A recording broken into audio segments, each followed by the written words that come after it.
మీరందరూ బాగుంటారు, బాగుండాలని ప్రభు నామములో ప్రతినిత్యం ప్రార్థన చేస్తూ ఉన్నాం. ఇక్కడ మీరు గమనిస్తూ ఉన్నారు కదా, మొత్తం అడవి ప్రాంతం.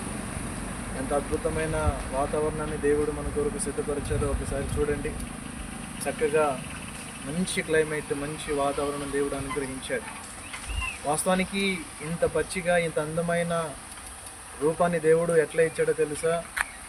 పూర్వము శూన్యంలో నుండి సుందరమైన సృష్టిగా చేసిన దేవుడు నా జీవితాలు కూడా, మన జీవితాలు కూడా దేవుడు ఒక అద్భుతమైన సుందరమైన సృష్టిగా చేయగల దేవుడు మన దేవుడు.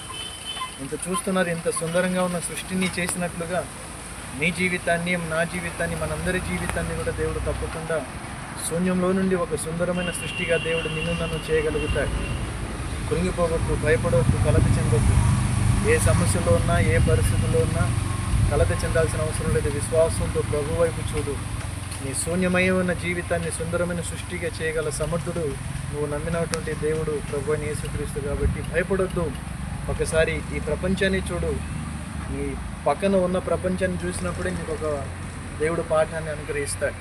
తప్పకుండా దేవుడు నిన్ను ఆశీర్వదిస్తాడు. తప్పకుండా దేవుడు నిన్ను బలపరుస్తాడు. కృంగిపోవద్దు, భయపడొద్దు. దేవుడు నిన్ను అలాగా దీవించునుగాక. ఆమేన్.